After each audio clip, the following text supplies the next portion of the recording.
पावसाळ्यात नागरिकांच्या तक्रारी तातडीने सोडवण्यासाठी महापालिकेने 6ही विभागात टास्क फोर्सची स्थापना केली असली तरी अनेक प्रभागांमध्ये आजही नागरी समस्या जैसे थे असल्याचं चित्र आहे। याच पार्श्वभूमीवर प्रभाग क्रमांक 10 चे नगरसेवक विश्वास नागरे यांनी मंगळवारी सकाळी संबंधित विभागांच्या अधिकाऱ्यांसह प्रभागातील विविध भागांची पाहणी करून रखडलेल्या कामांवर नाराजी व्यक्त केली। पाहणी दरम्यान बोलकर व्हॅली पोलीस चौकी परिसरात अनेक दिवसापासून स्ट्रीट लाईट बंद असल्याने अंधाराचे साम्राज्य पसरले असून टवाळखोरांचा त्रास वाढल्याची व्यथा स्थानिक नागरिकांनी मांडली। याची तातडीने दखल घेत संबंधित अधिकाऱ्यांना स्ट्रीट लाईट सुरू करण्याचे निर्देश देण्यात आले आहे। त्यानंतर श्रमिक नगर परिसरात रस्त्यांवर मोठ्या प्रमाणात खड्डे पडल्याने नागरिकांचे हाल होत असल्याचे निदर्शनास आले।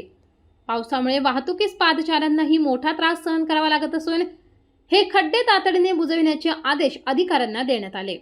यावेळी गुंठेवारी परिसरातील नागरिकांनी मूलभूत सुविधांच्या अभावाबाबत तीव्र नाराजी व्यक्त केली।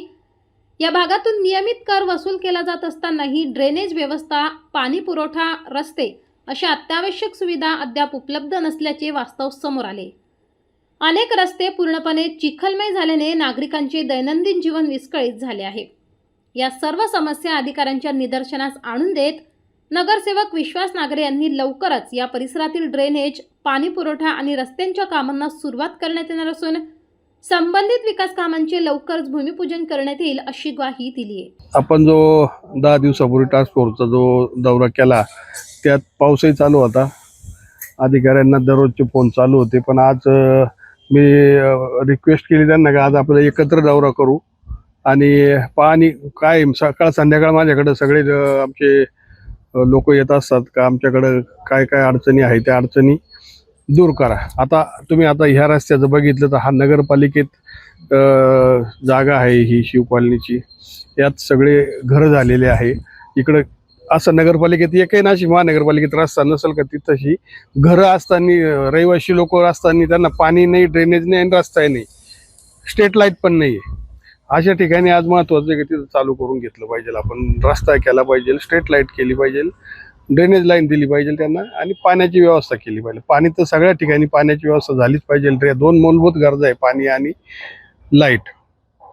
त्याच्यासाठी मी साहेबांना रिक्वेस्ट केली, ज्या ज्या ठिकाणी असेल आमचे खड्डे बुजवायचं पण आता काम चालू झाले आज सकाळपासून, तर ते त्याच्यातून वेळ काढून साहेबांना इकडे बोलून आपण जरा राऊंड मारून म्हटलं बघून घेऊ काय काय काय काय। त्यांनी सगळ्यांनी सांगितलं की आपण काम 8 दिवसात सगळे चालू करू। लाईटची पण खूप समस्या आहे। हो, लाईटच्या पण प्रभागाच्या लाईट काय होते, पावसामुळे लाईट बंद होता। मी दररोज ग्रुपला पण टाकत असतो, आम्ही ग्रुप बनवलेला आहे प्रभाग 10चा, ग्रुपला पण टाकत असतो आणि अधिकाऱ्यांना पण फोन करत असतो।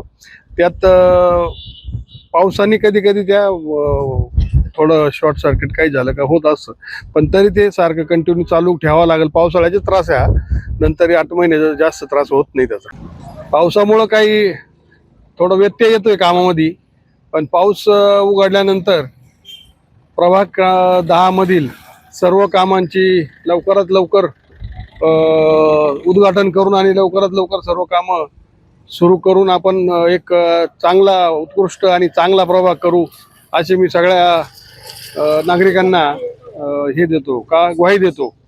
या पाहणी दौऱ्यावेळी बांधकाम विभागाचे अधिकारी कोल्हे, पाणी पुरवठा विभागाचे सूर्यकर, ड्रेनेज विभागाचे जोपुळे, विद्युत विभागाचे अधिकारी तसेच संबंधित कर्मचारी उपस्थित होते।